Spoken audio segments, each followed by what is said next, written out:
Bueno, buenas tardes a todos, bienvenidos a esta sesión del Seminario Permanente de Teoría de Continuos e Hiperespacios. Es para mí un gusto enorme presentarles al doctor Russell Aarón Quiñones Estrella. Él hizo sus estudios de licenciatura en la Universidad Autónoma de Yucatán, la maestría en el CIMAD en Guanajuato, con beca del CONACYT. Y el doctorado prefiero no decirlo porque seguramente lo pronunciaré mal, pero es en Alemania con beca de la DAAD.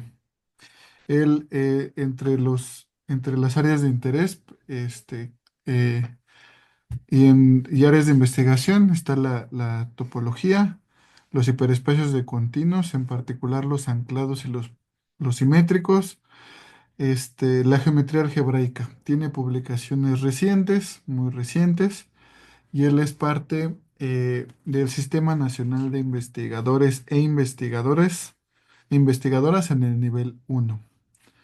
Bueno, eh, muchas gracias, Aarón, por participar con nosotros y te escuchamos. Pues muchísimas gracias a ustedes por la invitación y por el espacio. Y nuevamente mil disculpas por los detalles técnicos, pero como que la reta ha estado fallando y la máquina hoy también me jugó una broma pesada. Entonces, espero, pues ahora, aunque sea, les guste un poquito lo que les voy a platicar. Entonces, pues como dijo David, de un tiempo para acá me he estado interesando mucho en hiperespacios de continuos, en particular los FN son un hiperespacio con el cual empecé a trabajar cuando empecé a trabajar continuos con algunos colegas que están aquí como Hugo Villanueva, Florencio Corona, Javier también actualmente. Y bueno, en particular una cosa que me ha interesado mucho es los FN del círculo, por ejemplo, ¿no? O sea, el hiperespacio simétrico del círculo le llaman. Entonces, antes de empezar propiamente, eso va a ser como que el lenguaje que vamos a hablar. Quiero comentar que el trabajo que voy a presentar es algo que trabajé con Christopher Zaragoza Moreno. Él es egresado de la maestría de aquí de la UNACH, en la cual laboro actualmente. Y bueno, Christopher Sadoz Moreno es un estudiante bastante destacado, que se interesó también con esto de hiperespacios de continuos. Y al igual que yo, pues tenía intereses también un poco más algebraicos, por decir así, y como que nos pusimos a estudiar justamente esas diferencias de hiperespacios que están ahorita ahí en el título, que voy a ir explicando ahorita poco a poco. Pero pues sí, o sea, como que toca también un poco de la topología algebraica que está relacionada. Entonces, bueno, esto es de más o menos lo que quiero hablar. Se ve largo, pero no es tanto. Espero yo poder cubrirlo con tiempo y más o menos que vaya quedando clara cuál es la idea, ¿no? Entonces, lo primero es que vamos a trabajar son continuos en general. El lenguaje continuos es donde más evolucionado creo está este concepto de hiperespacios, de espacios topológicos, hiperespacios simétricos y demás, ¿no? Entonces, continuo es espacio métrico, es no vacío, o sea, voy a querer que tenga siempre al menos más de un punto, pero bueno, en general, el voy a pedir solo no vacío, compacto, conexo, o sea, propiedades que son bastante nobles de la topología y que son bastante ricas para probar después propiedades, ¿no? Y bueno, si tengo un continuo, entonces se define el enésimo producto simétrico como, bueno, se denota como ese Fnx que está allá, y son como colección son todos los subconjuntos finitos de a lo más n puntos que no sean vacíos. Entonces, esta es en principio una colección que estoy dando. Recuerden que en un espacio métrico los conjuntos finitos siempre son cerrados. Entonces, lo que estoy dando es una colección particular de cerrados del espacio X. Y bueno, esos son los que en general como que se conocen como que hiperespacios y son los que se estudian bastante en continuos. Entonces, ese es el primer punto que tengo, ¿no? O sea, ¿quién es el FN? ¿Quién es el protagonista de lo que tengo? No estoy interesado, como dice el título, en el hiperespacio simétrico, así se llama este producto simétrico, pero del círculo, es decir, cuando X es el círculo. Bueno, como en topología siempre interesa quedarse justamente en esa rama, o sea, de tener abiertos, cerrados y topologías, pues una cosa que se hace al inicio es, pues, proveer de una topología esta colección de conjuntos cerrados que tiene, ¿no? Hay muchas topologías que se pueden trabajar, pero hay algunas que para la gente que hace continuos es especialmente importante, como son la métrica de Hausdorff, que es la que, bueno, ahí tengo, se denota con H y si me das dos cerrados A, B en general de X, pues bueno, esa es la distancia que está allá, donde la N es pues la nube alrededor de un conjunto, no es una unión de puras bolitas de radio epsilon centrada en un punto. Entonces no voy a andar mucho en detalle, o sea, esencialmente en cursos de continuos y de hiperespacio se ve que eso en efecto es una métrica. Y bueno, también se ven equivalencias como que la topología que genera esta métrica equivale a la topología de Vietoris y bueno, algunas otras, ¿no?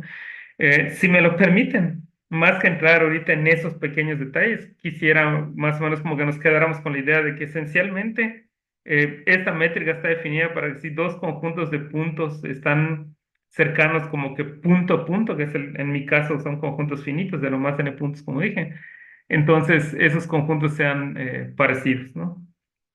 O sea, para hacerlo más concreto, si tengo el intervalo, o sea, si X es el intervalo cerrado 0, 1, pues entonces, bueno, aquí está mi continuo, o sea, es compacto, conexo, métrico, todo lo que comentamos antes que íbamos a estar suponiendo que era cierto.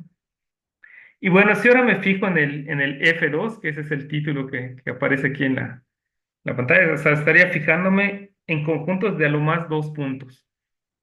Bueno, entonces son un elemento, entonces en F2 debe verse como una parejita XY. Tiene que ser no vacío, o sea que puede ser un solo punto, o sea, si tomo X igual a Y, pero en general, lo más que puede pasar sean diferentes y tenga a lo más dos puntos, que era lo que era mi Fn para n igual a 2 en este caso. La ventaja cuando X es justamente el intervalo es que hereda muchas cosas de R y entre ellas está, por ejemplo, el orden. O sea, puedo pensar siempre sin generar que esos dos puntitos, digamos X y Y, satisfacen que X es menor o igual que Y. Entonces, bueno, son parejas de puntos, entonces puede tomar, pero con esta idea que siempre los puedo ordenar, o sea, no sé cuál es el mínimo, cuál es el máximo. Lo que me da es una idea de cómo puedo pensar esto de otra manera. O sea, si yo pienso ahora en el cuadrado unitario en R2, eso es lo que está aquí. Observen que una pareja X, Y, su reflexión respecto a la diagonal, que está pintada aquí, justamente sobre la identidad, es el Y, X. Entonces, como a los conjuntos no les importa el orden, es decir, la pareja X, Y como conjunto y la pareja Y, X son la misma. Entonces quiere decir que esos, puedo quedarme únicamente con la parte de arriba de ese cuadrado, o sea, con el triángulo que está aquí. A ver, perdón. Hay un detalle.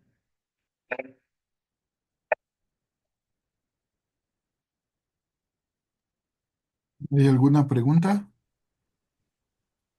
Creo que- Esperen un segundo. Creo que tengo un doble input.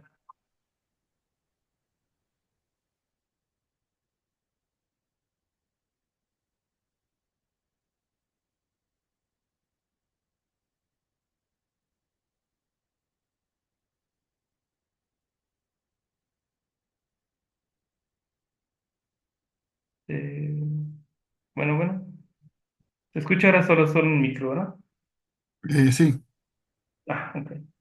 Esperemos que ya no vuelva a dar problemas. Perdón, entonces les estaba diciendo que el F2 del intervalo, puedo pensarlo como este triángulo que está aquí, ¿no? O sea, ahí ya tengo representado para cada par de puntos en el intervalo X, Y, una sola pareja, a saber cuál en la que el Y es mayor o igual que el X, o sea, ya el X menor o igual que Y. La otra, sé que para mí es lo mismo, porque el conjunto no le importa el orden, ¿no? Este pequeño modelo del triángulo va a ser importante para mí después. O sea, hay muchos detalles que se van viendo. Por ejemplo, ¿dónde quedarían los conjuntos de exactamente un punto? O sea, que son cuando son X igual a Y. Esa es la diagonal exactamente del cuadrado. Es decir, como que la base del triángulo que tengo ahí en pantalla. Eh, es importante para mí reconocer que esa diagonal es justamente el X igual a Y. O sea, es la recta X igual a Y dentro del plano. Más adelante, cuando vaya subiendo en dimensiones, como que eso va a ser para mí, ¿no? O sea, observen que la barra está horizontal. Déjame ver si tengo, a ver un segundito, algo para marcar. Este, creo que sí. Se ve si pinto aquí esta línea, ¿verdad? Sí, sí se ve. Ah, ok, gracias. Entonces, en este triángulo, estas caras para mí son particulares, ¿no? O sea, aquí tengo una desigualdad aquí abajo, que son, bueno, tengo varias, ¿no? Cero menor o igual a X, menor o igual a Y, menor o igual que uno. Pero observen que cuando cero coincide con X, a ver, esto que está aquí, esa desigualdad es la que está sobre esta barra, ¿no? Ese es cuando X es igual a cero. La última desigualdad, lo voy a pintar aquí, a ver, aquí, no, no puedo, a ver. ¿No? Un segundín. A ver, creo que ahora sí se ve que estoy marcando el y igual a uno, ¿verdad? Sí, sí se ve. Ok, esa es la otra cara que está aquí. O sea, como que mis caras son... Ese triángulo para mí, como dije, es importante. Más adelante, cuando suba dimensiones, voy a hacer esto otra vez, ¿no? O sea, la cara, cuando x es igual a cero, es la que está opuesta a este uno uno que déjame llamarle mientras v2. El índice 2 es porque tiene dos unos. Y entonces observen que la cara opuesta a ese vértice en ese triángulo es la que satisface esta primera desigualdad. O sea, esa desigualdad es la, cuando quito, dejo de ser así, el V2 o la que es opuesta al V2. La cara de aquí arriba, la que está en el techo, es cuando suprimo el cero cero que deja llamarle V0. Y allí el subíndice significa hay cero unos involucrados. Y esa se realiza aquí. Esta es la V0, es cuando la igualdad y igual a uno se da. Y la diagonal justamente ahora me quedó en el centro. Ahora voy a marcar aquí así. O sea, esta desigualdad x igual a y. Observen que es cuando quito este V1 del triángulo. Me fijo en la cara opuesta a ese V1. Y entonces ese V1 equivale, o sea, quitar ese V1, pues equivale a considerar desigualdad x igual a y. O sea, a lo mejor ahorita se ve un poquito extraño lo que estoy diciendo. Ahorita voy a hacer con más detalle cuando suba más dimensiones, ¿no? O sea, lo importante es, el triángulo tiene tres caras. Y yo tengo exactamente tres desigualdades hacia abajo, ¿no? La cero menor o igual a x, después tengo la x menor o igual a y, y después tengo la y menor o igual que uno. ¿Está bien? O sea, como que eso es lo que quiero rescatar de ahí. Déjame ver para borrar las anotaciones, ¿es aquí? Sí, ¿verdad? Aquí está. Ok, entonces cuando x es la circunferencia, pues también, ¿qué será el F2 de la circunferencia, por ejemplo, ¿no? Bueno, una manera de atacarlo es, yo ya tengo el modelo de F2 del intervalo y la circunferencia yo sé que puedo obtenerla del intervalo si pego el cero con el uno. Entonces voy a remarcar aquí esto como que haya sido el intervalo este en el que pegué el cero igual al uno. Y entonces tratar de ver si puedo utilizar el modelo que tenía de F2 del intervalo para calcular el F2 de la circunferencia. Entonces, bueno, empiezo similar a antes, ¿no? Digo, ah, mira, observa que en en el intervalo yo tenía como que este triángulo. Eso ya hacía que pueda contar las parejas de puntos, no duplicadas dos veces, o sea, ya descartando que el conjunto XY es el YX para tener un solo representante. Y entonces, como que tendría que pensar en este triángulo, ¿no? Pero ahora, recuerden que adicionalmente está el punto que el cero y el uno son la misma cosa. Entonces, aquí pinté de rojo un camino que empieza a subir de aquí para aquí. Observen que si ustedes lo parametrizan, todos esos puntos son los conjuntos de la forma 0, t. O sea, el cero siempre está presente y conforme van variando el t entre cero y uno van subiendo como que esta recta que está aquí. Aquí pongo cero y t, pero me refiero a la clase del cero y a la clase del t después de ser pegado en el intervalo. Pero mientras pongo 0, t si no se enoja, ¿no? Entonces, si esta recta ahora de aquí arriba la parametriz igual, o sea, observen que esos son de la forma t,1, o sea, la segunda coordenada siempre es uno como par ordenado, pero ya como conjunto es el t,1 el que está en cuestión, ¿no? Pero como el cero y el uno son iguales, quiere decir que esas dos parejas que puse ahí de elementos, es decir, esos conjuntos de dos elementos, son el mismo porque el cero es el uno. Es decir, conforme vas recorriendo la curva hacia arriba, la que va vertical o la que está horizontal justamente la cara de arriba del triángulo. Entonces esos dos recorridos son exactamente lo mismo. Quiere decir que esa identificación del cero con el uno en la circunferencia va a producir que yo tenga que pegar esos dos lados del triángulo como lo indican las flechas. Ahí la dificultad está en que observen que el punto inicial empieza aquí, en lo que voy yendo, y entonces aquí este es su inicial de la flecha que está ahí arriba, ¿no? Entonces como que tengo una cierta dificultad para ejecutar el pegado.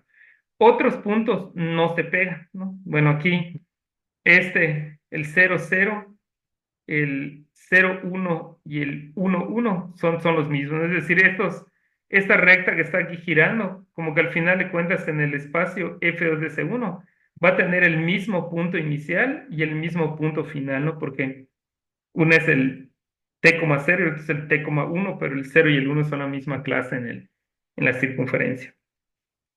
Entonces, lo que por lo general muestran de cómo hacer el pegado. Observen que otro pegado no va a haber, ¿no? O sea, el único problema son donde hay cero y donde hay uno. En todos los demás del triángulo, pues como no hay ceros y unos, no hay nada más que tenga yo que identificar. Entonces, el truco clásico es cortar el triángulo aquí donde tengo marcado. Lo voy a poner aquí, como que ahí está el triángulo. En esa línea hago un corte por un ratito y lo separo. Voy a poner una marca, porque recuerden en topología, si separé algo por un rato para poder ejecutar doblez, pegado y demás, tengo que estar consciente que esto que separé es exactamente esta misma línea del otro lado. Y entonces tengo que ejecutar el pegado después de todo, ¿no? Entonces, bueno, pero si hago eso, este es el triángulo que está a la izquierda, es el que está arriba, solo lo separé un poquito más.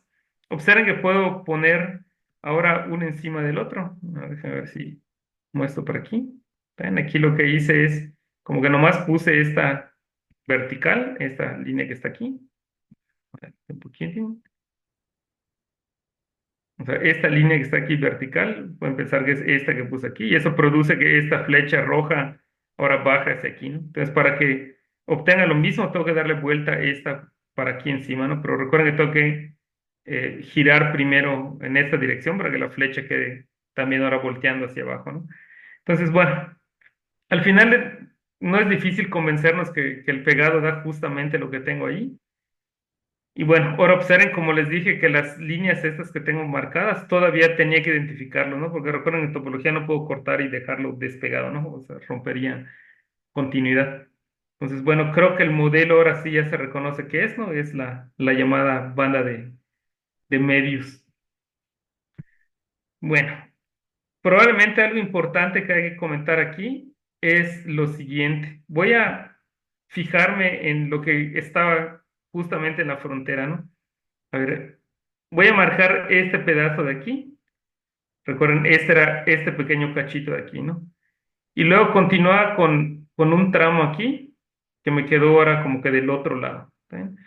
Entonces, observen que son de donde sale una flecha, bueno, llega y sale una, ¿no? O sea, una es como que este lado. No, perdón, perdón. Y esta era la que estoy marcando como que curvita, ¿no?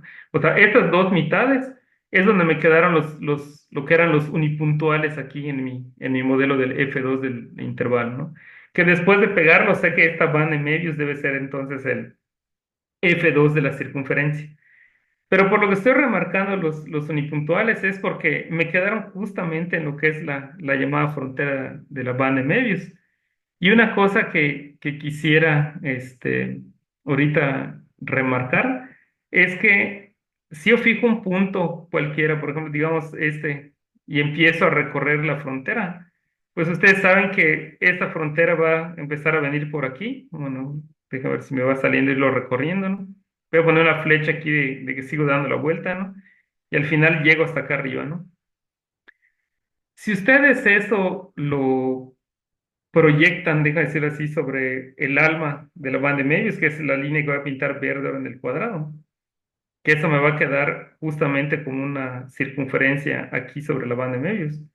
Entonces observen que respecto a ella, esos singulares, que al final de cuentas fue como algo que es homeomorfo a S1, ¿no? O sea, de hecho, F1 de X siempre es homeomorfo a X, ¿no? Porque mandas el elemento X al unipuntual X, por ejemplo, ¿no? Entonces, esa copia del F1 del círculo, que es el círculo acá adentro, resulta que los singulares, cuando lo ves dentro del F2, ahí ahora da dos vueltas. O sea, como que algo pasó en mi inclusión de F1 dentro de F2, de tal manera que la manera de verlo internamente ahora da dos vueltas al modelo anterior. Sí, había una pregunta, ¿no?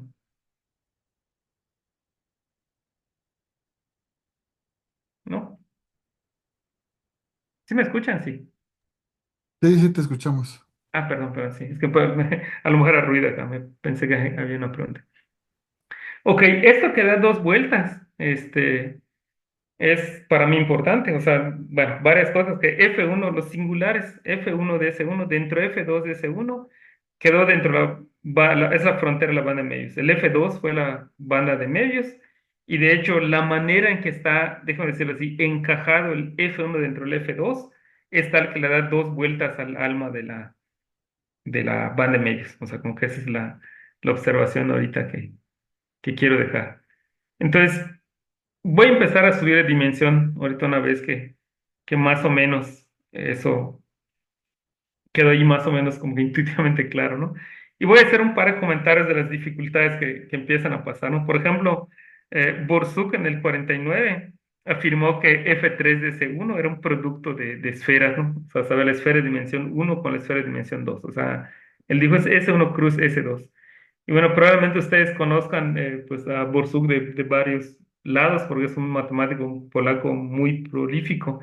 Y y bueno, yo no sé si fue por eso o qué, pero el caso es que estuvo un rato la prueba así, como aceptada como cierta, y bueno, el punto es que no era cierta. Unos 3 años después, Raúl Bot, este, pues corrigió la afirmación de Borsuk, y él probó que F3 de S1 de hecho era una esfera, no un producto de esferas, era justamente S3. La prueba de Bot es algo larga y tediosa. Al inicio del trabajo les había comentado que esto que estoy exponiendo tiene algo que ver con el trabajo de tesis de un estudiante que es Christopher, ex estudiante maestro Christopher Zaragoza Moreno. Y bueno, con él llenamos algunos detalles diferentes de cómo redemostrar eso, aprovechando que en tiempos modernos se tiene como cierta ahora también lo que era la conjetura de Poincaré, o sea, el teorema de Perman-Poincaré. Entonces, hay un asunto ahí, tres variedades que pueden simplificar la prueba original de Bot, pero el punto es que, pues que se note que incluso matemáticos muy, muy grandes pueden equivocarse, ¿no? O sea, Borsuk dijo F3 es S1 cruz S2, y tardaron 3 años en que se corrigió, y Roll Bot dijo, ah, mira, no, F3 de S1 es la esfera. Eso es algo que actualmente se sabe y no es muy complicado de probar. Bueno, en general, de FNDS1 se conoce, por ejemplo, su tipo de homotopía actualmente. Entonces, un teorema del 2002 de Christopher Toffley dice que F2N de S1 y F2N-1 de S1 ambos tienen el tipo de homotopía de la esfera S2N-1. O sea, tanto la par como la impar previa a ella tiene el tipo de homotopía de la esfera de impar que está de dimensión abajo. Y bueno, esto igual no es muy complicado de probar, pero tampoco es muy fácil de mostrar. Se puede calcular, de hecho, la homología de los dos espacios relativamente sencilla, ¿no? Y bueno, otro teorema es este que tengo aquí, que de hecho ya lo vimos para el caso particular n igual a uno. Y lo que dice es que la inclusión de F2N-1 del círculo en F2N de la circunferencia, cuando tú te fijas en esta inclusión, eso te induce ahora en los grupos de homología también un morfismo en el H2N-1. O sea, dado un espacio topológico X y un espacio topológico Y, una función entre ellos, bueno, eso induce siempre eh, un morfismo en nivel de homología, que iría del HK en general, llámale FK la función inducida, de HK de X al HK de Y. Y bueno, esa es de la que estoy hablando aquí. Fíjate en la inclusión. Porque si tienes un conjunto de a lo más n, 2n menos un puntos, pues por supuesto que eso tiene a lo más 2n puntos en particular, ¿no? O sea, siempre se tiene, aunque no sea ese uno. Pero bueno, o sea, lo que quiero decir es que esta multiplicación por 2 que induce en homología explica lo que tenía no hace rato en el caso particular de la banda de medios, ¿no? Recuerden, les digo, cuando n es igual a uno, entonces lo que diría esencialmente es que F1 del círculo, de los singulares, ¿no? F1 de la circunferencia que es los singulares, eso le da en cierto sentido dos vueltas al F2 de ese uno. O sea, ese fenómeno que me pasó cuando n era igual a uno entre la banda de medios y su frontera, resulta que es una regla general en todas las dimensiones superiores.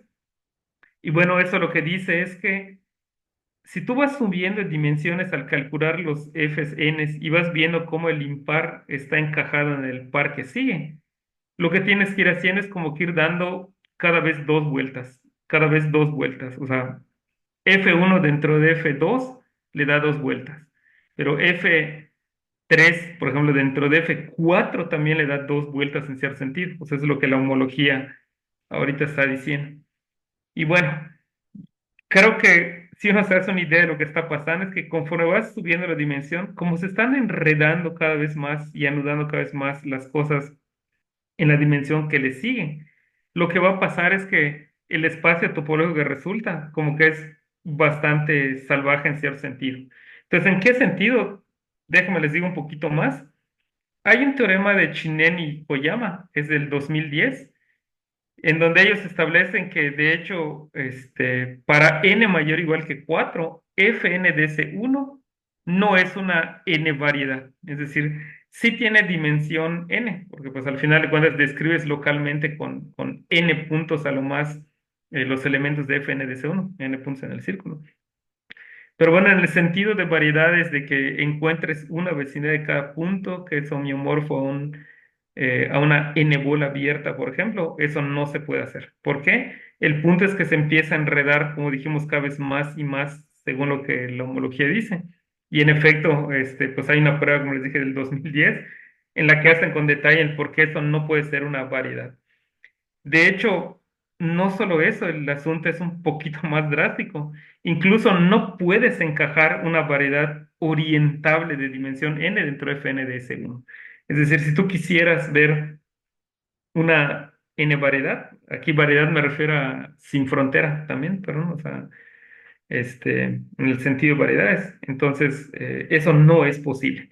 Entonces, eso quiere decir que Fn de S1, para cuando n va subiendo, va incrementando, por ejemplo, cuando supera al menos 4, ya empieza a ser suficientemente complicado para que no pueda entenderse como de manera sencilla, ¿no? Como dijimos, F3 de S1 es S3, eso sí que es una tres variedad, pero si va subiendo de dimensión, entonces eso no, y es por culpa de lo que dijimos, ¿no? Que en homología va produciendo multiplicación por dos, o sea, se va enredando cada vez dos veces, como lo hacía en la banda de medios, pero en todas las dimensiones superiores también.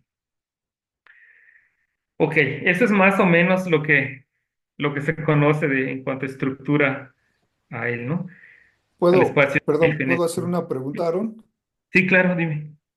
Oye, una pregunta. Tu teorema anterior, En este, en el de los, ok, en el de Tufle, así se pronuncia. creo que sí. Sí, la verdad no estoy Ok, seguro, pero bueno, sí, ese pues. Esto hace de alguna manera o implica que el F2 del n-1 no sea contráctil en el F2N del S1 o... ajá, yo creo que sí. Por ejemplo, en el caso de la banda de medios, ya vieron que la frontera no puede retraerse al alma de la banda de medios, ¿no? Porque justamente cuando calculas grupo fundamental, el de la frontera da dos vueltas, pero el otro da uno. Entonces no preserva el tipo de homotopía. Entonces, por ejemplo, ahí sí no, ya no sería retracto, ¿no? O sea, sabemos en ese caso particular. Y en general creo que esto también sería la obstrucción. O sea, no sé bien cómo hacerlo en detalle, pero creo que si te entendí bien tu pregunta, la respuesta sí sería por allá. O sea, esto ayudaría a decirte por qué no sería retracto de uno al otro. Ah, ok, pero eso entonces hace como más bien como dos preguntas. Una parte, una que tiene que ver con los retractos y Sí, otra con la parte de contráctil dentro del F2N, que son conceptos ahí diferentes. sí, sí, no son iguales, sí. Ajá, entonces, pero parecería que es como la misma idea. Ajá, sí, en ambos casos creo que el punto es más o menos como dije, ¿no? Creo que a uno le da dos, o sea, en homología induce dar multiplicación por dos, que es algo así como dar dos vueltas o enredarlo dos veces sobre él. Y Ujú, como que va a depender ahora de cómo queda el resto del espacio, ¿no? Por ejemplo, en el caso de la banda de medios, pues como hay un agujero, esa doble vuelta, cuando la calculas grupo fundamental hacia el alma, es la multiplicación por dos y es la casa que no estamos tópicamente a solo darle una vuelta, ¿no? ujú, ujú, Entonces sí puede ser, sí, en efecto, que se puede usar esto para ver más detalles en las preguntas que planteas.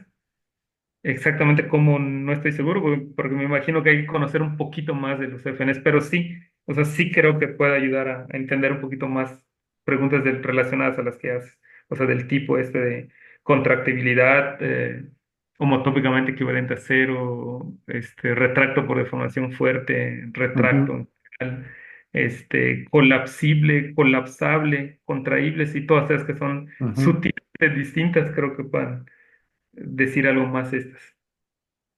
Ok, ok, pues muchas gracias. Sí, de hecho, ahora que lo comentas antes que se me pasa, hay un trabajo también, no recuerdo ahorita de quién, que justamente lo que muestra es que algunas de estas diferencias de las que voy a hablar son gorros de bufón, o sea, el llamado dunce cap en inglés, y entonces sí creo que esos son ejemplos de espacios colapsables, no contraíbles, pero no colapsibles o algo así. Entonces, si tengo la referencia y te interesa, se los podría mandar también después. Ok, ok, pues muchas gracias. Muy bien. Entonces, bueno, sí es lo que Chinoco llama que es suficientemente salvaje, ¿no? Bueno, entonces lo que ahorita quiero hacer para estar un poquito más eso en dimensión superior es hablar un poquito de esas estructuras como delta complejos que tenemos acá, ¿no? Un delta complejo esencialmente es, bueno, un simplejo es, me fijo en Rn, doy n más un puntos afinmente independientes. Eso significa que si traslado por uno de ellos, los n que me quedan ahora son independientes. Y bueno, y me fijo como que la envolvente convexa. O sea, para no hacerlo muy abstracto, o sea, si me das dos puntos, por ejemplo, en el plano, me refiero a este intervalo es uno simplejo. Si me das tres puntos en el espacio, quiero que no estén alineados, eso significa que lo trasladas respecto a uno, es como pensar alguno de ellos como el origen, por decirlo así. Entonces, ahora de veras se termina un triángulo, ese sería un dos simplejo, o sea, tiene relleno aquí. Bueno, una pirámide es un tres simplejo y así me voy yendo, ¿no? Y bueno, y algo que un espacio tenga estructura de delta complejo. Y hay una definición formal de cómo vas a ir pegando esos conforme van subiendo la dimensión, pero intuitivamente ahorita podemos pensar que simplemente es agarras el espacio, como que lo trozas en cachos que cada uno de ellos se puede ver como algún simplejo de una cierta dimensión, y el pegado lo haces de tal manera que caras completas van a caras completas, ¿no? Y por ejemplo, en el triángulo, como decía en el F2 una cara sería este lado, digamos, ¿no? Voy a poner aquí, otra sería esta cara, que lo voy a llamar con dos, esta es otra cara. Esas son como las uno caras del triángulo, ¿no? Pero también se pueden hablar como de cero caras, que serían los vértices que están aquí, ¿no? Esas son las cero caras, ¿no? Y ahí, bueno, como que empiezas con los tres puntos, puedes pegar un intervalo de tal manera que su frontera de ellos sean esos que eran de dimensión cero y ahí terminas, ¿no? Y luego puedes pegar una celda como esta de tal manera que su frontera al final quede en todo lo que es lo que llaman el uno esqueleto, ¿no? Que fue todo lo que conseguiste al pegar ahora como que uno delta complejos así, ¿no? Pero bueno, ese es más o menos como que intuitivamente lo que significa que sea un delta complejo. Y entonces lo que voy a hacer es lo mismo que se hizo en F2. O sea, recuerden que en F2 tenía yo el triangulito en la parte de arriba, ¿se acuerdan? Eso modelaba el F2 del intervalo. Entonces, igual acá, ¿no? Si yo tengo un natural dado, digamos K, al conjunto de las k'adas de RK que estén entre 0 y 1 y cumplan que están ordenadas así, que es parte de la celda 0, 1. A este conjunto le van a dar AK.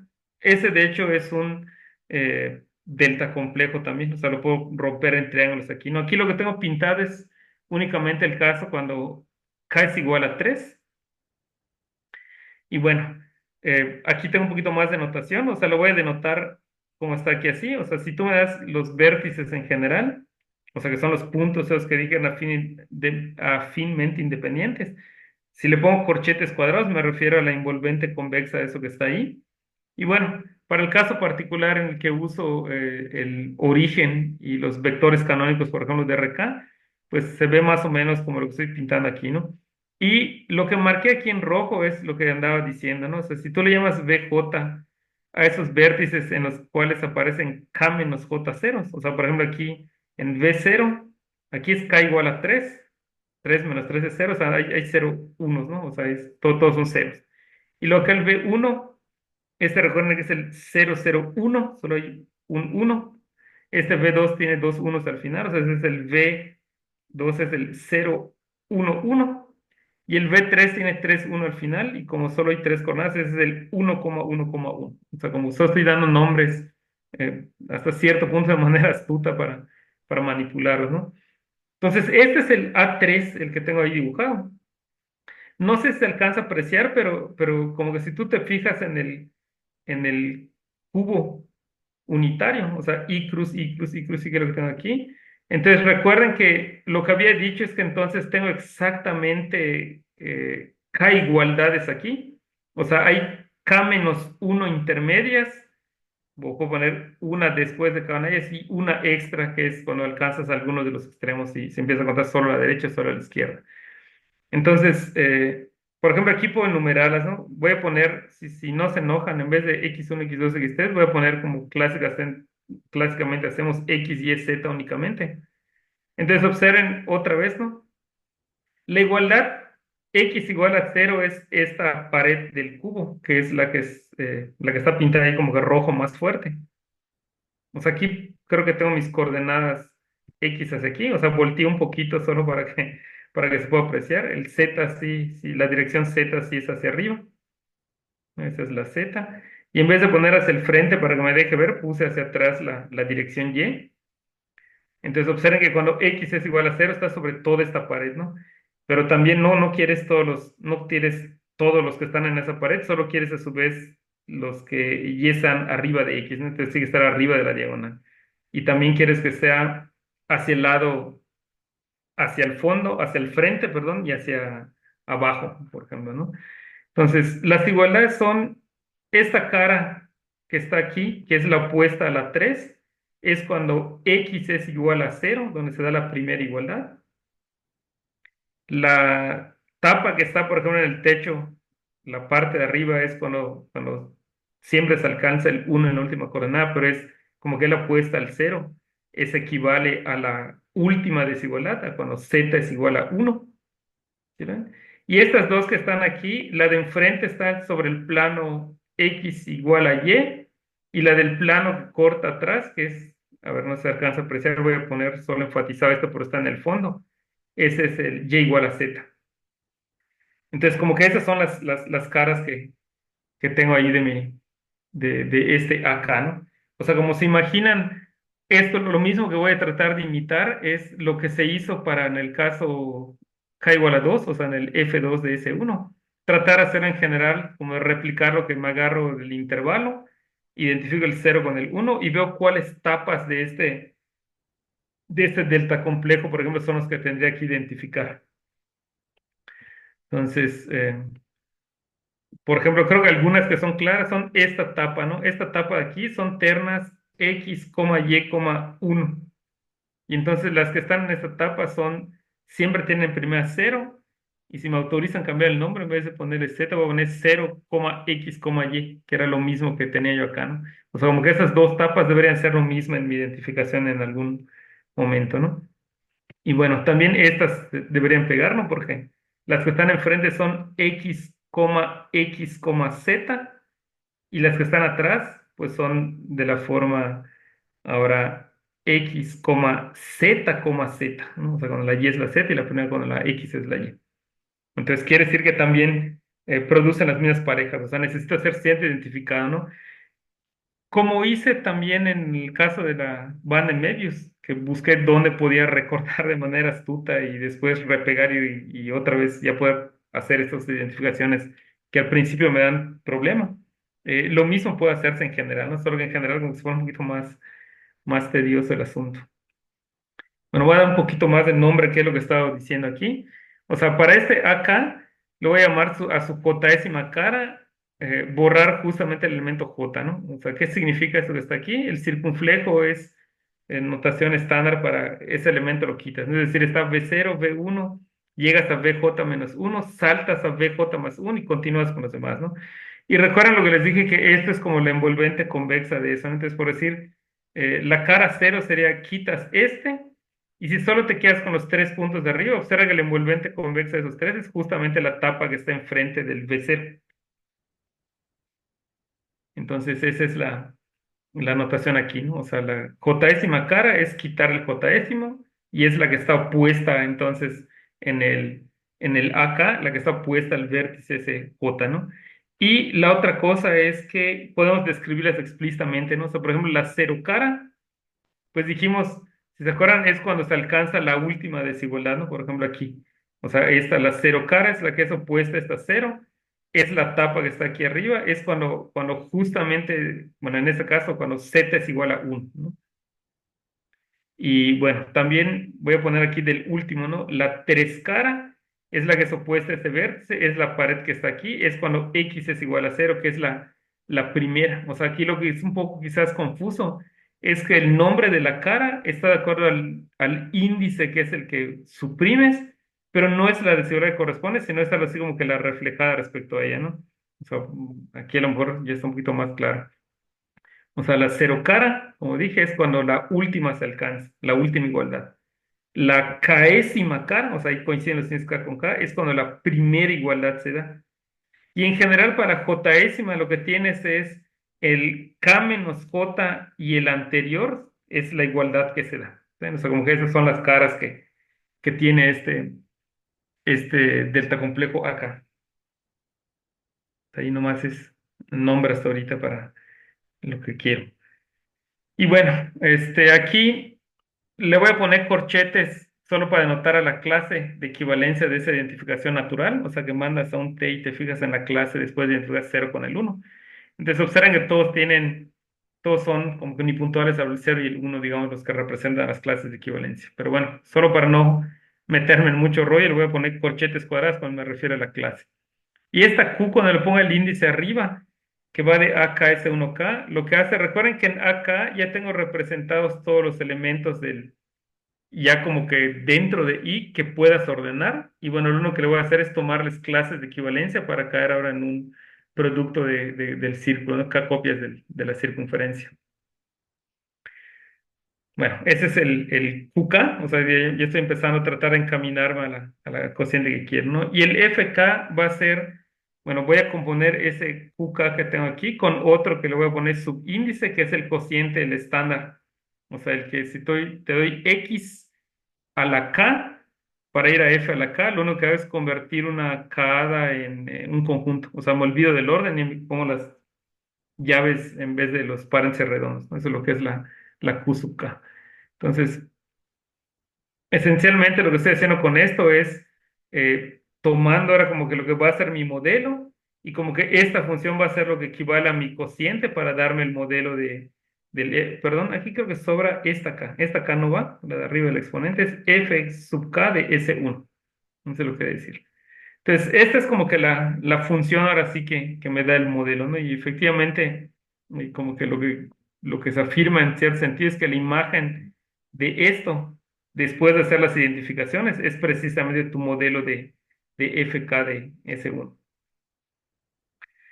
Bueno, lo primero que se prueba es lo que intuitivamente tenemos en el caso de dimensión 3 y en la dimensión 2, es decir, la cero cara y la késima cara tienen que identificarse, o sea, voy a regresar un poquito aquí, o sea, que son estas que dijimos, ¿no? Esta es la cero cara en general y esta es la késima cara.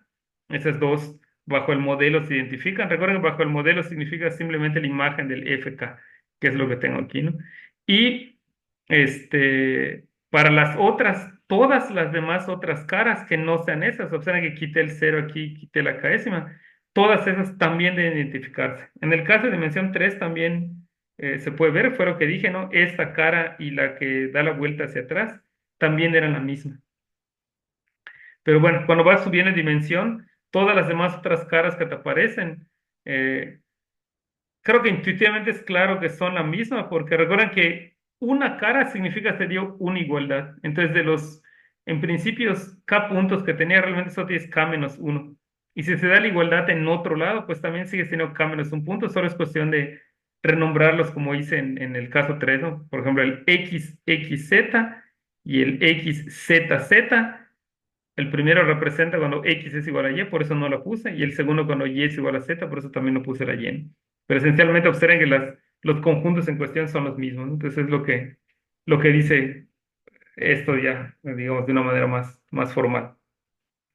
Y bueno, el truco para hacer algunos de los cálculos que nosotros estuvimos trabajando, que estuvimos viendo con Christopher, que hizo, por ejemplo, Tufle y otros, es que si tú tienes un simplejo y tú lo multiplicas por el intervalo, es decir, si tú juegas en el cilindro de un simplejo, eso también resulta que es un delta complejo, ¿no? O sea, por ejemplo, voy a poner aquí intuitivamente el dibujito, ¿no? Si yo tengo un intervalo que ese es un uno simplejo, y me fijo en el cilindro de eso, que sería entonces ahora un pequeño cuadrado, multiplico por i.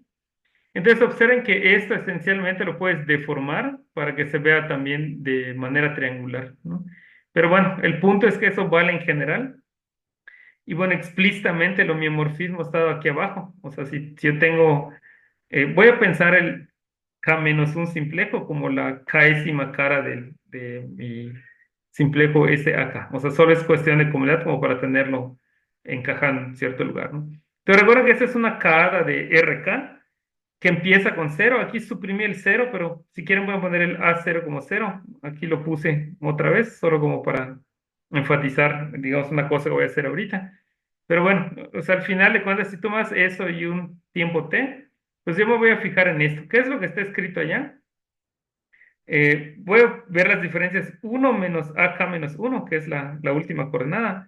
Y observen que esta está en todos lados, ¿no? Está en esta coordenada, estaba en la anterior, está también esta primera. O sea que piénsalo ahorita por un ratito como una constante. Como el AK menos uno es menor o igual que uno, porque estamos dentro de AK, entonces esa cosa es mayor o igual que cero y menor o igual que uno, al igual que t. Entonces quiere decir que ese es un número mayor o igual que cero, ese producto, y menor o igual que uno. Entonces, si se lo sumas a cada una de las coordenadas, como las coordenadas estaban ordenadas como A0, cero menor o igual a cero, que es menor o igual a uno, que es menor o igual a 2, que es menor o igual a k menos uno, que es menor o igual a uno.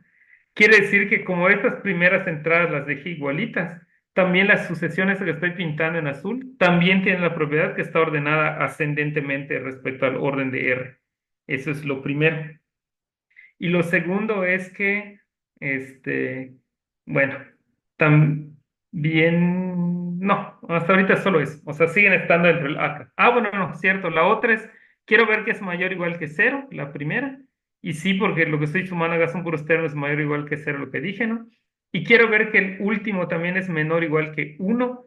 Y bueno, todo esto que está aquí dijimos que también es menor o igual que uno. No, ahí solo voy a poner el t, perdón, el t menor o igual que uno, y esta suma va a cancelar el ak menos uno menos ak menos uno, y ya solo sobrevive este uno. Es decir, como el t es menor o igual que uno, también la cuenta esa final es menor o igual que uno. Ok, entonces la conclusión es, sí está dentro acá, o sea, para que no se vea muy sospechoso, más o menos les comento qué es lo que, como que la idea que está detrás, como que la idea que está detrás es como que ir parametrizando, ir estirando esas pequeñas rectitas que están aquí, que estoy poniendo respecto a la diagonal, de tal manera que queden horizontales. O sea, como que obviamente el punto ahí en principio pareciese que hay algo raro, pero al final de cuentas se puede hacer la cuenta y ver que sí, es continuo y tiene un inverso. Y bueno, ese es el homeomorfismo. O sea, aquí lo he explícito porque porque también lo vamos a usar un poquito más adelante. Bueno, entonces puede darse una biyección entre la décima cara y la décima cara, que lo que hace es, recuerden, la décima cara empieza siempre en cero, o sea, aquí lo pongo extra, aunque eh, parece que no sirve para enfatizar. Y se parece un poquito a lo que puse antes, solo que observen ahora esta empieza en cero, que la otra no. Ahora voy a regresar para que lo vean. O sea, esta empezaba en A0, que sí es cero, pero en uno menos AK menos uno t. O sea, aquí hay un t que ahora no hay. Pero aunque pongan t igual a cero para poder empezar en cero, eso haría que todos los humanos, los mismos, como son los mismos, se cancelan y te quedas con el punto original, que no es lo que quiero aquí, ¿no? Y bueno, tampoco es poner igual a uno, porque entonces a todos les tendría que sumar siempre esto mismo y ya no empezaría en cero, porque depende del acá, y aquí sí quiero empezar en cero. ¿Ven? O sea, como que es sutilmente diferente, pero pues está relacionado.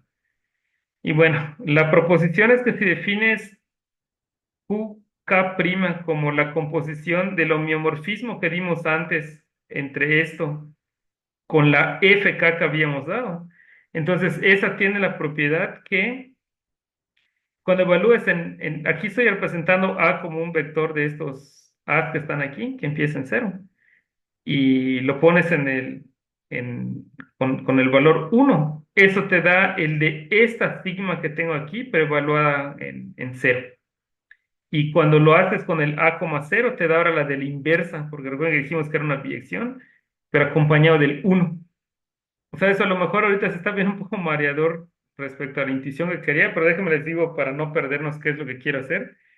Lo que quiero hacer es usar que donde termina esto, al final empieza otra vez como una especie de cero. O sea, y si pensara como en caminos que van como que del cero al uno, lo que eso me diría es que como que vuelves a empezar otra vez en un cero, que es otra vez el inicio de alguna otra cosa, y empatas.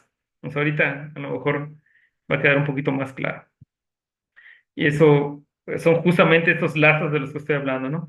O sea, dentro de este a la K, fíjate en las clases del cero, el 1 entre K, 2 entre K, 3 entre K y así, ¿no? O sea, ¿qué es lo que estoy haciendo? Es en el círculo, dicho de otra manera, divídelo en K partes iguales y observen que lo que estoy tomando entonces son las clases a los que representan a las raíces k'ésimas de la unidad dentro del círculo.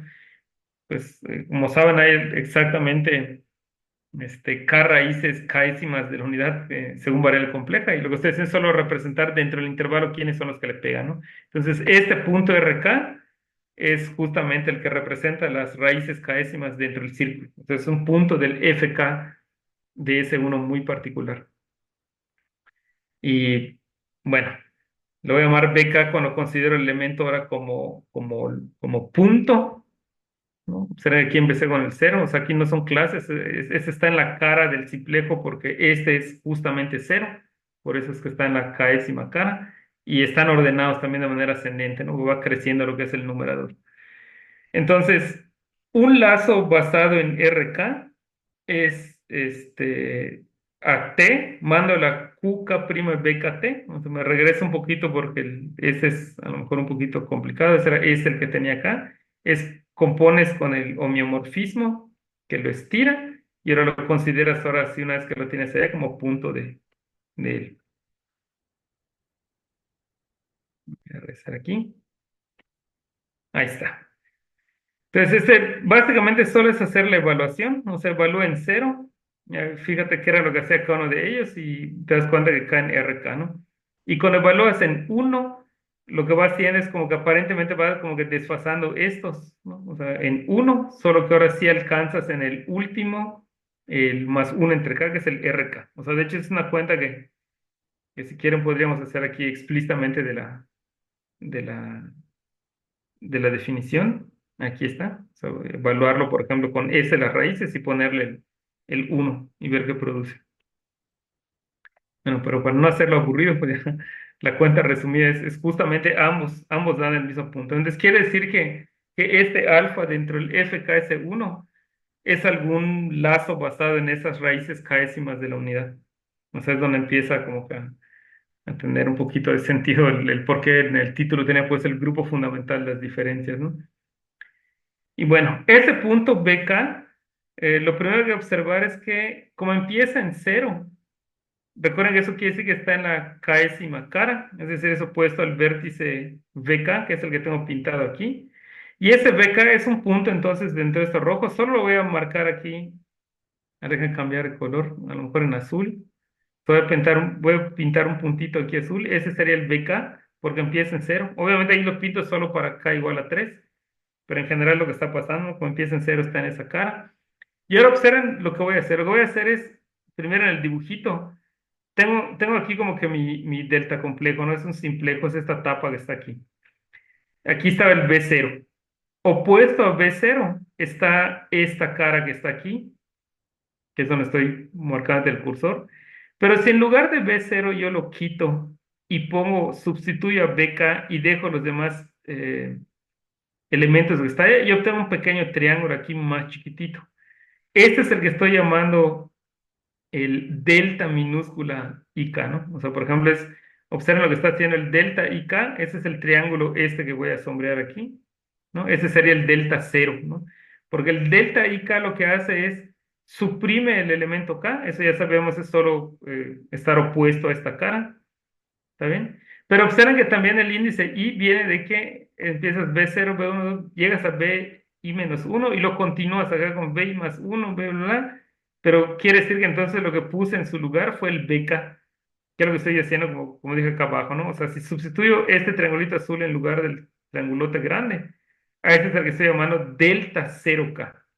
O sea, el triángulo ahora que estaría aquí sería lo mismo, pero ahora sustituyo el V2 que está acá. Bueno, estoy pensando en K igual a 3. A ese V2 lo sustituyo, quité tanto BK como V2, y entonces, en lugar de eso pongo el BK. Y bueno, a su vez, estos delta minúsculas son los que ahora son las caras en ese nuevo, ¿no? Que sería quitar tanto este como este para estar en la tapa.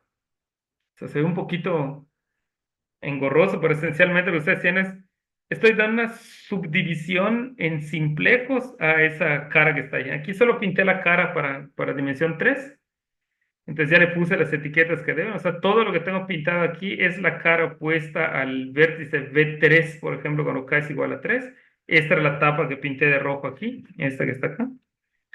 Y entonces, si pongo B3 en su lugar, pues tengo una nueva división y esos son los delta minúsculas que tengo, ¿no? O sea, opuesta a B0 está el triángulo ahora cuando está la cara, está delta 0,3, que es cara a su vez del delta mayúscula 0,3, que es el triángulo en el que sustituimos B3 en lugar de la cara B0. Bueno, ¿qué es lo que es importante con el sigma ese que definí? Que si X está en delta 0K, cuando le aplicas sigma K, caen justamente en el que está anterior a él. Es decir, bueno, voy a empezar primero con estos que son más fáciles, ¿no? O sea, si está en en el J triangulito, ahora va al triángulo J menos uno. Eso significa, si estás en delta 2, si tomas un punto aquí, la sigma lo que va haciendo es irlo rotando, ahora va a delta uno. Si tomas uno en delta uno, ahora baja un índice más a delta cero. Solo en el caso de cero tengo separado, que es el que va al K menos uno, que en este caso, recuerden, K es igual a 3, por eso va al delta 2. ¿Verdad? O sea, lo único que voy haciendo es, lo que va produciendo esta función sigma es como ir rotando. O sea, eso es un poquito para no perdernos en las identificaciones que tengo que hacer, ir viendo cómo ir cambiando esas desigualdades que aparecen en mi AK, ¿no?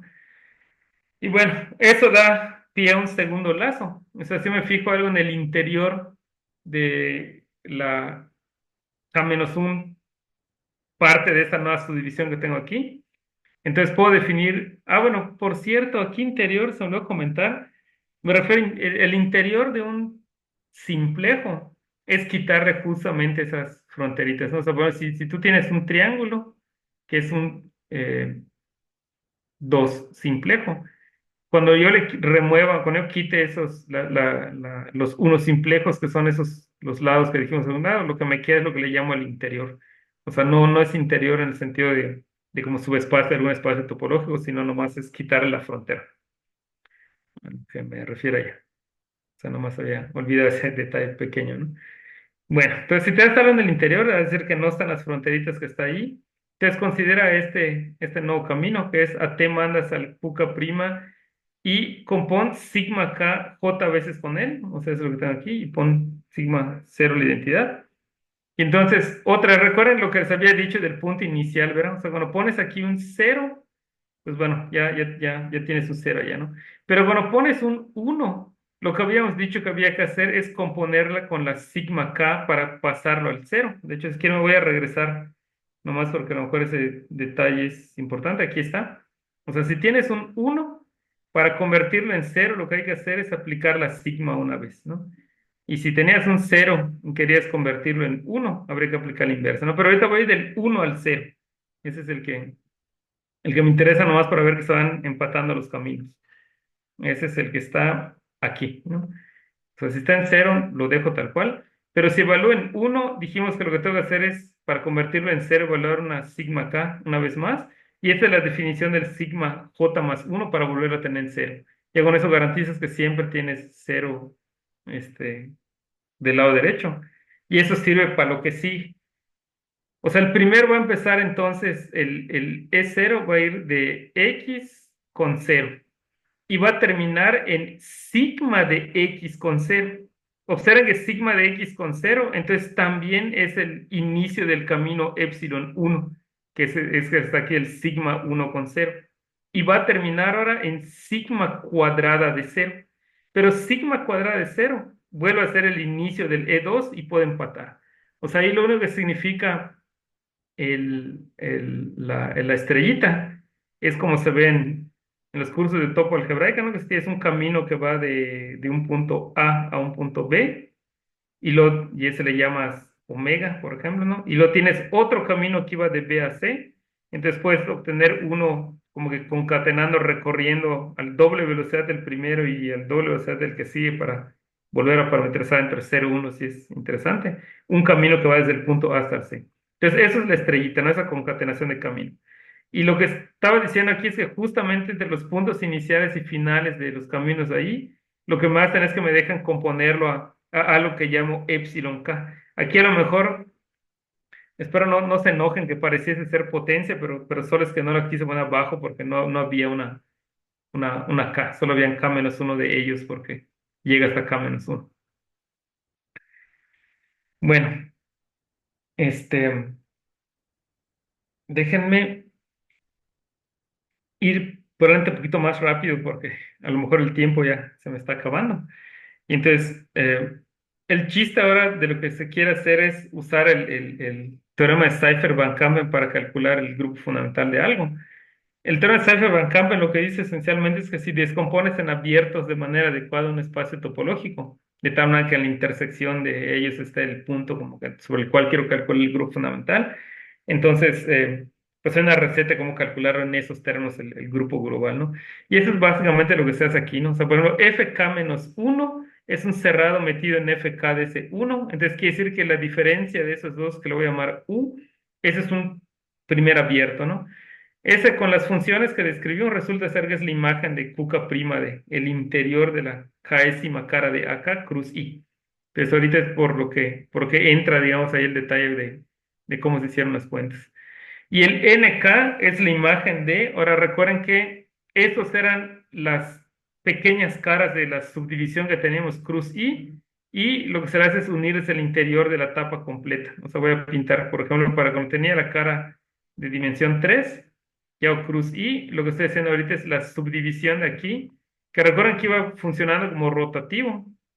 Lo que voy a pegar es justamente esto. O sea, estas fronteras cruz I me da justamente como la tapa externa. ¿Ven? Y voy a pegarla con el interior, que sería la base. O sea, me va a quedar como una especie de copita horizontal. Eso es como para dar una idea geométrica de lo que es, ¿no? Y bueno, la primera proposición es que esta diferencia de k-1 con k-2 es esta imagen. Esa sí es retracto por deformación fuerte. Observen que estos son dos consecutivos. No es como el que... Ah, bueno, sí. Ahorita voy a ver un poquito más de esta que está acá. O sea, no estoy diciendo que está retracto solo de uno de ellos, sino que la diferencia es de respecto a este otro que tenía acá. Y bueno, un teorema de topología algebraica dice que si una cosa es retracto por deformación fuerte de otra, entonces quiere decir que el grupo fundamental que tiene es el mismo. Pero para justamente este NK es fácil calcular, por lo que dije, como al final es como una especie de vasito que tiene un hoyo, es libre en un generador. Y el generador es precisamente el lazo que había descrito al inicio. Voy a regresar aquí. Es este lazo que describimos aquí, el que está asociado a las raíces k-décimas de la unidad, ¿no? Intuitivamente lo que se hace es, dentro del ciclo estoy girando las raíces k-décimas a las raíces k menos unésimas de la unidad, pero bueno, ahorita no, quizás no sea tan relevante, ¿no? Bueno, ese es el U. U y N son abiertos. La diferencia de FK con N2 resulta que sí es la unión de estos dos. Su intersección es arcoconexa y es homotópicamente equivalente también al círculo. Y resulta que un generador para esa intersección es precisamente ese que describimos concatenando los caminitos. Entonces, más o menos esos son los ingredientes que están para decir, ah, mira, sí tengo las hipótesis Van Kampen. De todas maneras puse las hipótesis Van Kampen otra vez aquí. O sea, es descomponer en abiertos, que los tres sean arcoconexos, que la intersección contenga el punto. Y en ese caso, fíjate en el normal generado por este conjunto de relaciones, que esencialmente es cómo se lee un lazo que está en la intersección en cada uno de los uniendos que están aquí, ¿no? Entonces, bueno, esos son iguales, es lo que dice multiplicar x por y a la menos 1, es que x es igual a y. Y entonces resulta que el grupo fundamental es precisamente esto que está aquí, ¿no? Es el producto libre de los grupos de cada parte, módulo el normal generado por las relaciones. Entonces, en nuestro caso, para no hacer larga la historia, es en cada una de cómo se leen los generadores en términos de la intersección es alfa a la k, que es multiplicar por sí mismo k veces el lazo dentro del grupo fundamental, es precisamente el generador de la intersección, y el del nk es un generador también, porque también es homotópicamente equivalente al círculo, pero ese cumple, como lo llevamos a las k-1 raíces de la unidad. ¿Se acuerdan cómo fui corriendo para ir borrando el cero? Esto es que ese te devuelve el EK. O sea, dicho de otra manera, dentro o sea, visto con Van Kampen, la relación sería, lo voy a escribir primero acá arriba, alfa a la K, ay, perdón, me salté aquí. Ahí lo que estaría diciendo es, a ver, cambié color, es alfa a la K. Voy a saltarme el beta a la K, perdón, el epsilon a la K es beta a la K menos uno. O sea, la relación entonces es libre en dos generadores y la potencia K-ésima de uno es la K menos unésima potencia del otro. Eso es lo que sería el grupo fundamental de esa diferencia. O sea, esencialmente es una aplicación directa de Van Kampen, de Cypher Van Kampen. Y bueno, más o menos para ir aterrizando esto en el caso k igual a 3 o n igual a 3 ahí como puse en el título de diferencia 2. Recuerden que habíamos dicho que F3 de S1 es la esfera. Eso fue el teorema de Rolle-Bot. F1 de S1 es S1 porque F1 de X siempre es homeomorfo a X, dijimos por la topología como está creada, hace que eso sea cierto siempre, ¿no?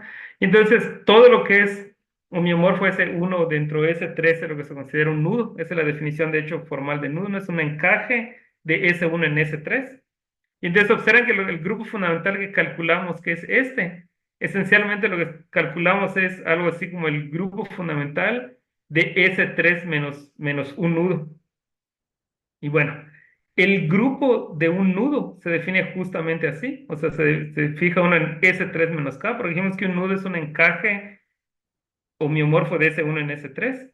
Entonces se fija uno en su complemento, y entonces el grupo fundamental de ese es el que se llama el grupo del nudo. Entonces, por ejemplo, un nudo tórico es una curva cerrada simple sobre la superficie de un toro. Por ejemplo, si tengo un toro aquí, observen que eh, empiezas con algún punto acá, voy a dar vueltas aquí. Voy a poner puntos suspensivos como que me fui por atrás y luego como que regreso otra vez a la superficie por acá y a lo mejor puedo empatar acá, ¿no? Entonces sería un nudo tórico muy simple el que puse. Pero bueno.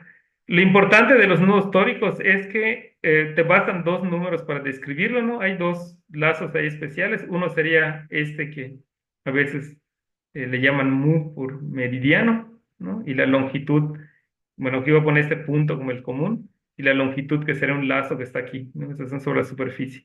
Entonces, el grupo fundamental de S1 cruz S1, que es el toro, es libre en dos generadores muy nu, que son las clases de esos que pinté ahí. Entonces, eso quiere decir que describir un lazo cualquiera allí, entonces, al final, cuando es dar dos números A y B, ¿no? El A es cuántas vueltas das en el sentido meridiano y el B cuántas vueltas das en el sentido longitud. Y entonces, bueno, esta es notación, si le llamo T A B a los nudos que hacen eso, o sea, A vueltas en un sentido y B vueltas en el sentido de la longitud. Entonces, una propiedad que tienen los nudos tóricos, que es más o menos vieja y conocida, es que su grupo fundamental del complemento, es decir, el grupo asociado a él, es libre en dos generadores y justamente usa esta relación de que U a la A es V a la B.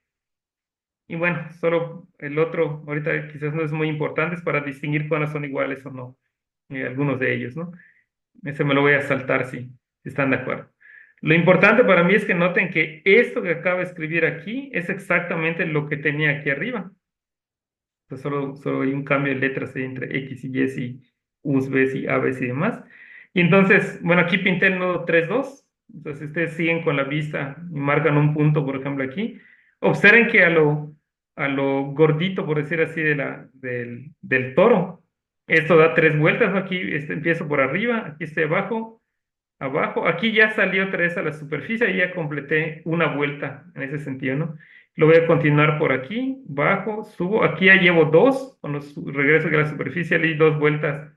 Lo voy a pintar aquí a lo así, para que, por si alguien me está siguiendo la vista, ¿no?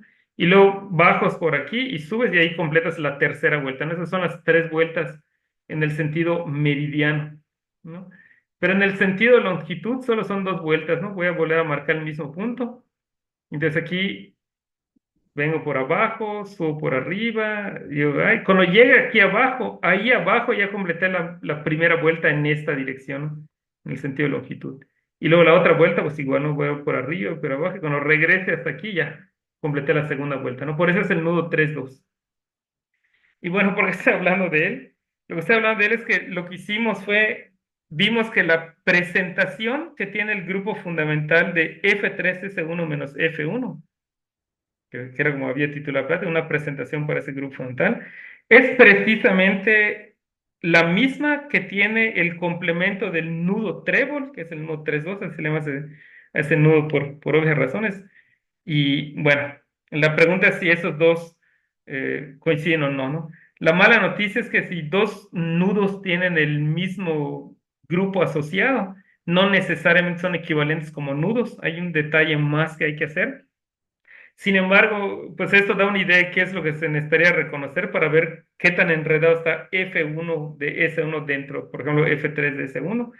Y es un teorema de Shepin, no le puse año ya porque nunca se publicó. O sea, al parecer lo comentó con algunos, Christopher Toffley fue uno de ellos, y en el artículo en el que estoy basando, viene ahí también que se debe a Shepin, pero nunca lo publicó, o sea, como se le da el mérito a él de haber encontrado esto. Y lo que hace el artículo de Christopher Toffley es en particular hacer un montón de cosas de cortados y pegados para ir viendo cómo quedan los singulares dentro de F3DS1. Y bueno, usa otro tipo de herramienta que la verdad yo no conozco. Tengo una idea de teoría de nudos a qué se refiere, ¿no? Como son esas descomposiciones de Higard y demás.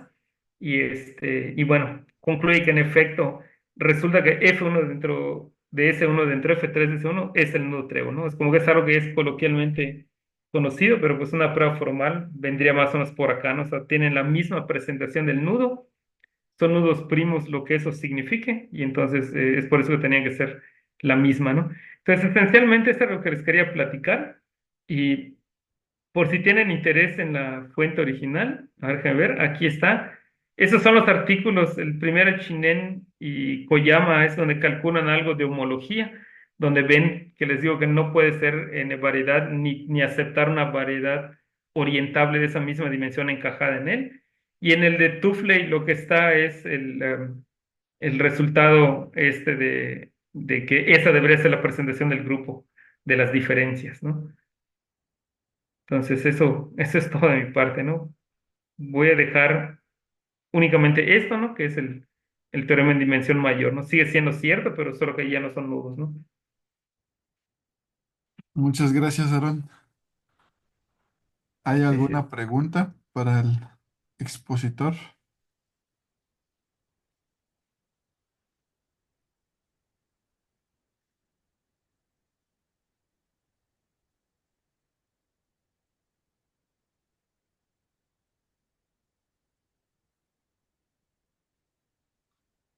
Pareciera que no hay preguntas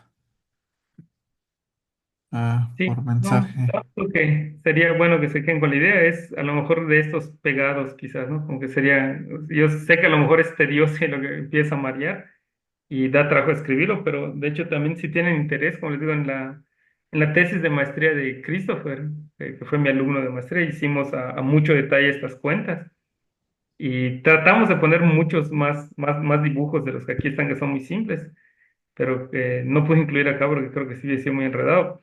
Pero esencialmente es como que la idea, como que ir viendo cómo estas raíces van girando las cositas y cómo ir subdividiendo para los pegados. Que es imitar lo que se dice en la banda de medios, pero como que a escala mayor. Eh, Aaron, tenemos una pregunta en el chat. Dice Patty Cruz, ¿se puede justificar la diferencia entre un toro y una esfera en términos de nudos? De un toro y una esfera, sí, porque mira, los nudos sobre una esfera, al final de cuentas, son lazos que son nulomotópicos. Como el grupo fundamental de una esfera. Después de, bueno, ese uno no, o sea, la esfera de dimensión uno que es el círculo, salvo ella, todos los demás tienen grupo fundamental trivial. Entonces, cosa que no pasa en el toro. En el toro, como dijimos, me voy a regresar a la figurita esa que está aquí.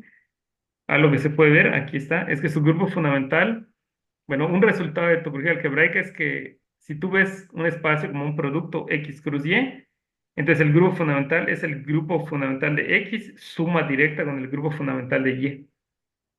Entonces, el toro tiene justamente lazos que dependen de dos números, como el trébol, él no es un nudo trivial. Y el de la esfera todos son triviales. Entonces, sí podemos configurar por este medio que sean diferentes. Gracias, Aaron. ¿Alguna otra pregunta o comentario?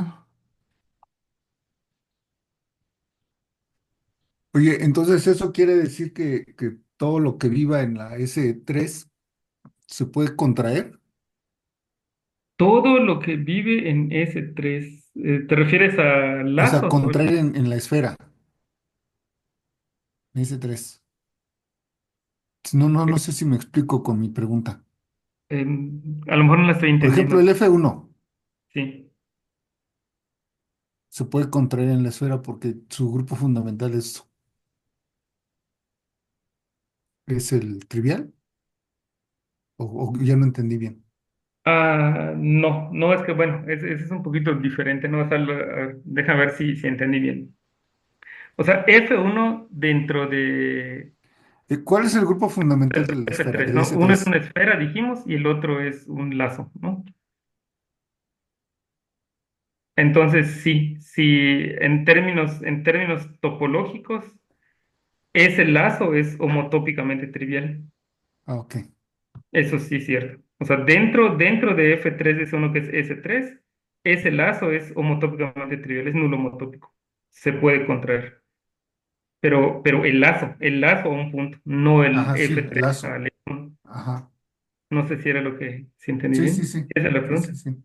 Ah, sí, como lazo sí, es nulo homotópico, pero todo el F3 eso no, eso no, no sé. Ok, y la pregunta inicial era si todo lo que vive en el S3, que es eh, propio, se puede, se puede contraer en la esfera, en S3. No, bueno, a ver, si entiendo bien, es lo mismo que en el círculo, por ejemplo, ¿no? O sea, mete un círculo dentro de ese tres. La esfera no la podemos contraer al círculo, pero el círculo sí lo puedo contraer un punto. Ajá, no, no, sí, sí, sí, a lo mejor no me explicó. Sí, perdón, pero O a lo mejor o a lo mejor es como el concepto. sí, sí, sí, O sea, que algo se pueda contraer tienes un espacio y tienes un sí. subespacio de él. Algo que se pueda contraer en él es que pues, hay una homotopía que de la inclusión a una constante, Ujú. Sí, eso es ¿no? que Y sea entonces, homotópicamente equivalente a una constante, la, ajá, la ajá, y que inclusión. sea, ajá, eso quiere decir que la inclusión es la inclusión, el subespacio es contráctil en un espacio más grande. No quiere decir que el espacio más grande sea contráctil. Ya, ya. Sí, sí, sí Sí, ya entendí. Sí, sí, sí, que ves que una inclusión sea nulomotópica. Esa es la Ah, pregunta, ¿no? eso es, Si la inclusión en su en conjunto es esos nulo. términos. No sé, no sé ahorita.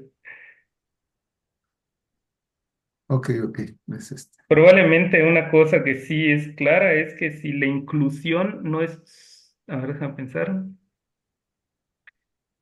Sí, a ver. Sí, mira, el contradominio es S3, ¿verdad? Ajá, ajá.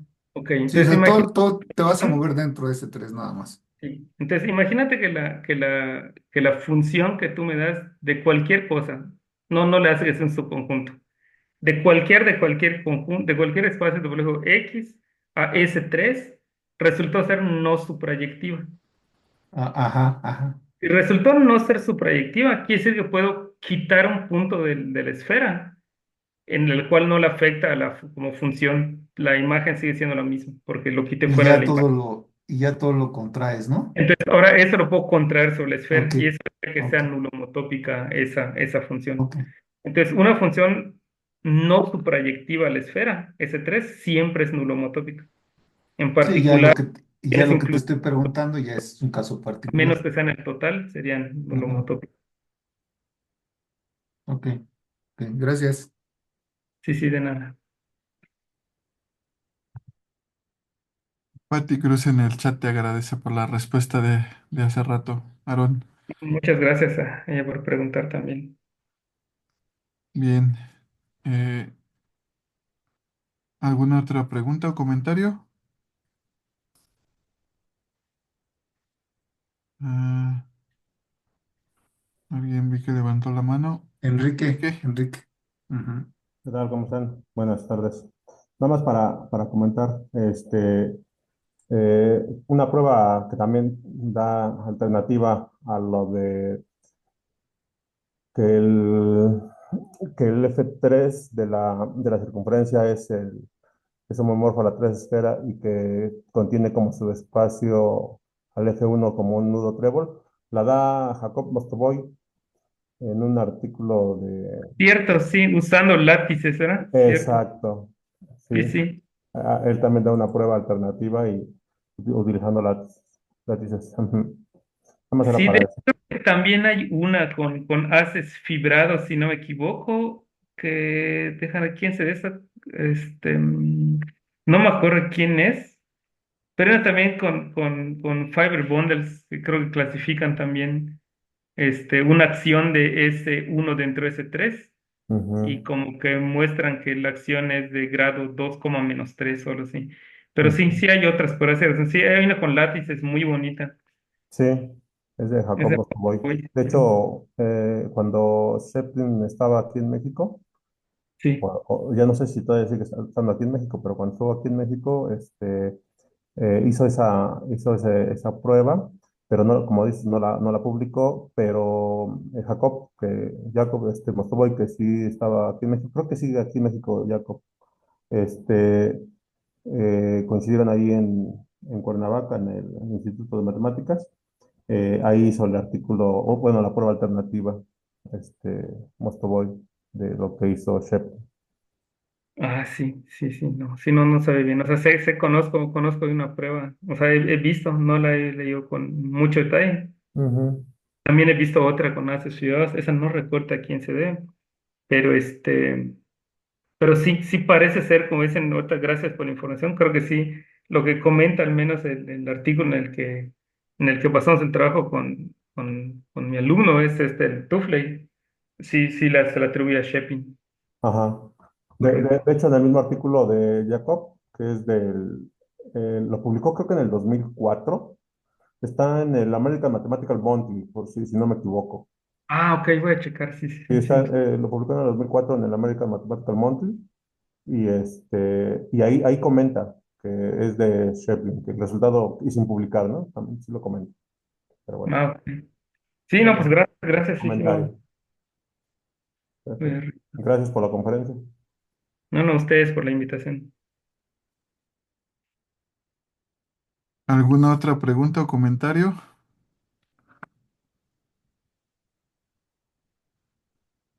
Parece que no. Bueno, eh, muchas gracias, Aarón, por la participación. No, gracias a ustedes, de verdad, por la invitación. Nuestra siguiente sesión, bueno, estaré compartiéndole la información de nuestra siguiente sesión en un par de semanas. Muchas gracias a los asistentes.